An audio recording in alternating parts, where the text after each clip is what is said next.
Hello, everybody. Welcome members, welcome public, welcome advocates to the January 12th meeting of the Ways and Means Committee. Today's a big meeting. We have public hearings scheduled on the governor's budget proposal and on his capital budget proposal. Let us now move into the public hearing. And Ramona, did you wish to testify? I have you in two places, yes and no. Yes, thank you. Okay, welcome. Thank you. Good evening, Chair Wolfus and committee members. Thank you so much for this opportunity. I'm Ramona Hattendorf with the ARC of King County. We protect and promote the rights of people with developmental disabilities and work to create inclusive communities. On the K-12 education budget, we are other. We ask for increased investments in special education to cover compensatory education. There are great investments in the governor's proposal that benefit students often pushed to the margins. Specifically, I'd like to call out the integration of early learning programs overseen by OSBI and DCYF, implementation of multi-tiered system and supports, paraeducator training, and funding for a special education family liaison. These are all really important investments. The budget, however, does not acknowledge the reality that most of our state's 143,000 students with IEPs have not been well served or served at all during the pandemic. They have lost access to individualized learning and related supports. And when developmental disabilities are present, students need consistent access to these types of supports for skill building. And when they don't have it, they regress quite a bit. So we anticipate that some students, not all, but some are going to need significantly more support to recover lost instruction. Thank you so much. Thank you very much. Chair Rolfus and members of the committee, my name is Daria Farvar. I'm the Public Policy Director for Disability Rights Washington. We are in support of SB 5092 due to the funding allocated to maintain Phase 1 and provide new funding for the True Blood Settlement implementation. With this funding, the state will bring diversion, treatment, and support to King, Pierce, Spokane, and Southwest regions of Washington. While we appreciate the state's commitment to the phased regions, we do worry that the funding allocated in both phases is not enough. Phase 2 of implementation is in King County, which has more competency evaluation referrals than all Phase 1 regions combined, yet the state has allocated only half the funding that Phase 1 received. Additionally, our current implementation programs have reported difficulty finding longer-term housing for class members, and as a result have been relying heavily on motels and other emergency placements that do not lead to stability. After the vouchers are spent, individuals may return to homelessness and become more likely to experience arrest and competency issues. Thank you for the opportunity. Okay, Sean, are you ready? Yeah. Thank you, Senator Rolfes and members of the committee. My name is Sean Latham from Stowaway in the 39th Legislative District, and I apologize. I am actually testifying on the capital budget, human services. While I generally support the capital budget overall, I don't support a few items related around the Faircrest nursing facility as well as upgrades to other residential rehabilitation centers. If you add up all the changes at the RHCs, the state would be paying between $100 to $200 million. While there are residents still at the centers, the vast majority of people with developmental disabilities, like myself, live in the community. Additionally, with local state-operated living alternatives being built, more people have been able to transition and live successfully in the community. I only ask this committee to consider, instead of just building segregated facilities, you instead use those millions of dollars to build more community options.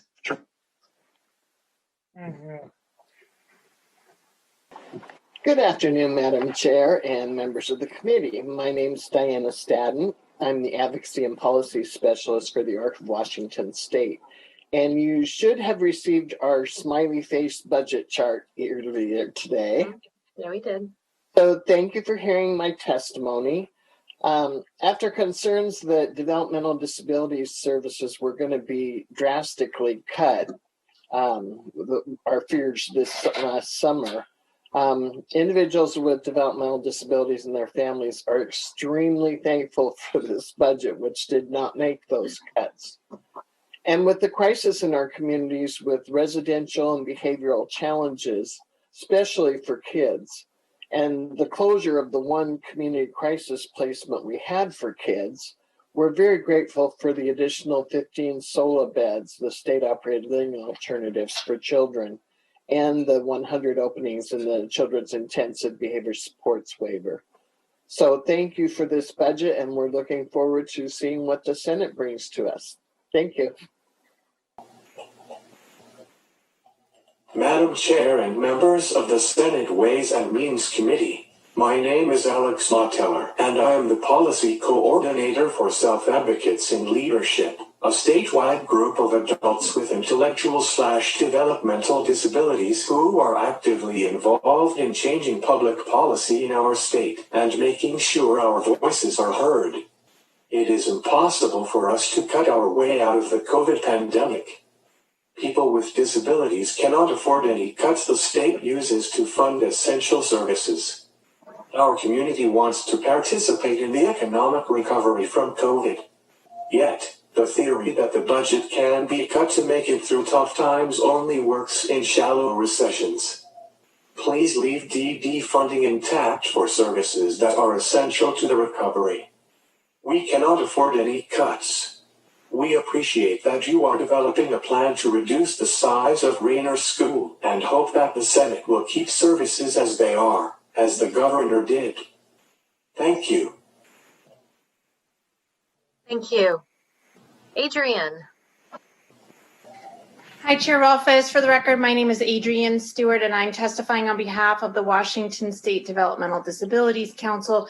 For the most part, we are encouraged by the governor's budget. We would love to see many of the proposals threaded through to your budget proposals. I would echo Ramona Hattendorf and the early learning folks' comments and concerns, but generally speaking, we would ask that the legislature include disability services and supports when applying your equity lens analysis to your budget. We have a few suggestions for places where you can name and prioritize people with developmental disabilities, but Washington was ranked recently 39th in the country for home and community-based services for people with developmental disabilities, despite having one of the best economies in the country. We endeavor to be a resource to you and to your staff, so please reach out when you have questions. Thank you. Next is Lisa. Madam Chair, members of the committee, thank you for this opportunity to provide testimony.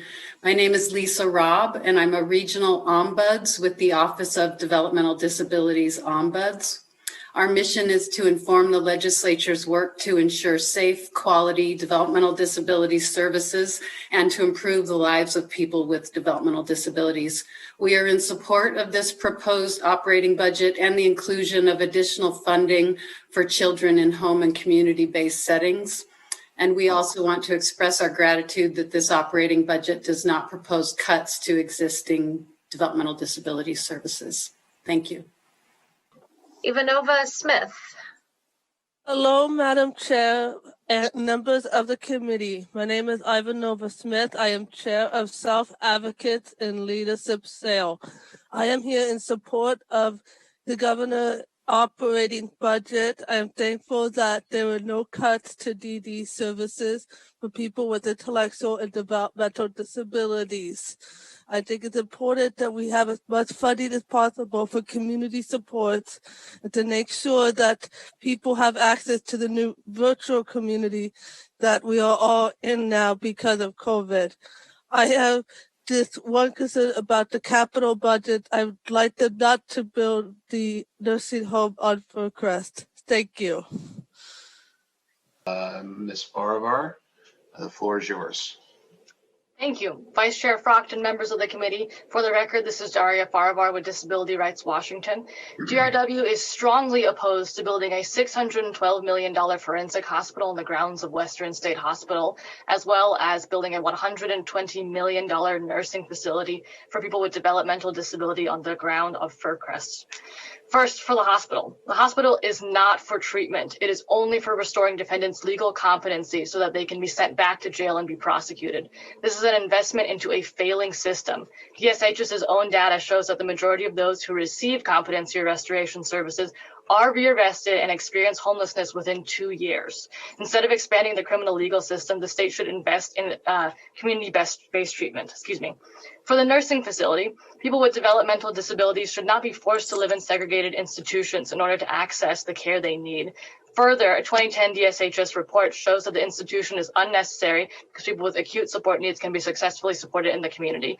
Thank you for your consideration. Please do not spend $732 million on ineffective ways to serve people with disabilities. Thank you. Let's go to Diana Stadden. There you are. Hi, Diana. Good to see you. Hi there. Good evening. We're in evening now, Chair and members of the committee. We are testifying for the ARC of Washington State here. You should have received our smiley face budget chart for the capital budget as well. We are very much opposed to the 120-bed nursing facility being built on the grounds of Fircrest. COVID, first of all, has taught us that putting people in huge congregate settings is much more dangerous for them, especially people who are vulnerable health-wise anyway. And somebody in Spokane doesn't want to have to send their loved one to a nursing facility in Seattle. There were a lot of nursing homes, community ones, that went out of business over the last few years. So we could very easily put together a plan to make community nursing homes all around the state with much smaller numbers where people could be by their family and friends. The other thing is we didn't see any money in the Housing Trust Fund for the developmental disabilities set aside. And we really need those housing dollars in the community. It's a desperate situation trying to find community residential. But the one positive we have out of this is a solar farm being created at Lakeland Village. We assume this would be built on the excess property there. And we have a DD Community Land Trust that any funds that are profit on any of the excess properties at the residential rehabilitation centers go into the land trust to use for people in the community with DD for respite and employment, that kind of thing. So we're looking forward to seeing how that one turns out. Thank you. Okay, well, let's go ahead and Mr. Norden Paul, why don't you go ahead and start, and maybe Alex can come back to us. So you ready, sir? Yes, thank you, Senator Frocht and other members of the committee. For the record, my name is Jeremy Norden Paul, and I'm the Executive Director of the Washington State Developmental Disabilities Council.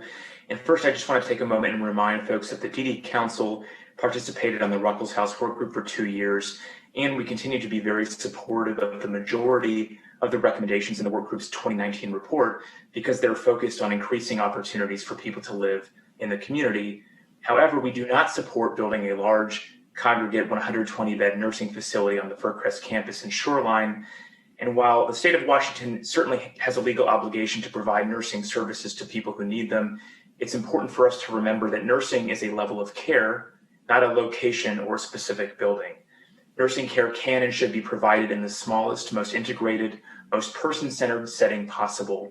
And that includes places like adult family homes, supported living homes, and state-operated living alternatives or SOLAs. Unfortunately, there's a significant shortage of community homes, actual physical buildings, where people with developmental disabilities can live and receive support. But one way of addressing this shortage is by continuing to invest robustly in the Housing Trust Fund. And so we respectfully urge you to continue doing that. We were pleased to see those investments in this budget proposal here. And we respectfully urge you to also ensure a share of that funding is dedicated specifically for the developmental disabilities community. Thank you for your time. Mr. Chair, members of the committee, my name is Lisa Robb, and I'm a regional ombuds with the Office of Developmental Disabilities Ombuds. Our mission is to inform the legislature's work to ensure safe, quality services and improve the lives of people with developmental disabilities. While we support some necessary capital expenditures, we do not agree with the continued investment in segregated institutional care. We believe that Washington should instead prioritize home and community-based services. Thank you. Hi, good evening, Senator Frocht and committee members. I'm Ramona Hattendorf with the ARC of King County. We serve people with developmental disabilities across the lifespan, including in supported living and system navigation.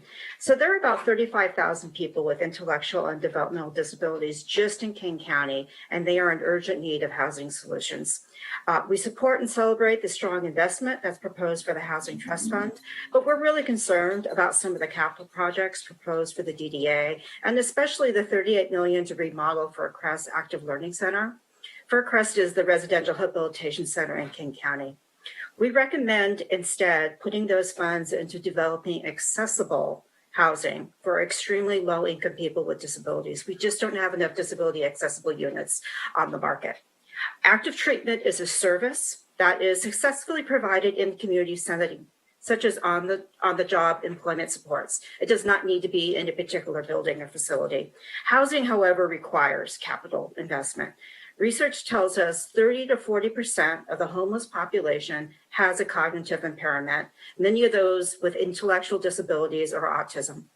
Homeless people with intellectual disabilities are more likely to be Black. They're more likely to have dropped out of school. They're more likely to be older. Loss of housing may be traced to death of a caregiver. Washington has an aging DD population, and we have no plan. People with significant disabilities are living with parents in their 80s and 90s. So we're asking you to please invest that $40 million into desperately needed accessible housing options for people with developmental disabilities. Thank you so much. Okay, Mr. Wardell, Robert, you're up. Thank you for waiting. Okay. My name is Robert McDowell Wardell.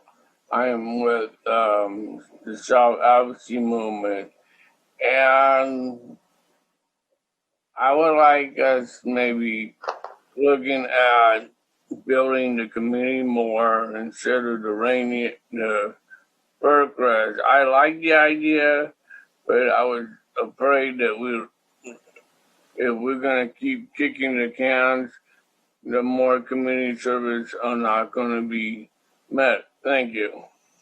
Good evening, Mr. Chair, members of the committee. For the record, my name is Matt Zivich with the Washington Federation of State Employees. Here in support of the governor's capital budget. There are about a dozen projects that affect our state institutions that we're very supportive of, but because of time, I'm going to just elevate three. The last one, and perhaps our highest priority, is the 120-bed nursing facility at Furcrest. We are perhaps the only stakeholder group left in the Ruckelshaus work group that still supports the full recommendations of the Ruckelshaus work group. We urge you to continue with that build because the Y buildings there just will not last much longer, and we need that capacity. Thank you. All right. Thank you very much.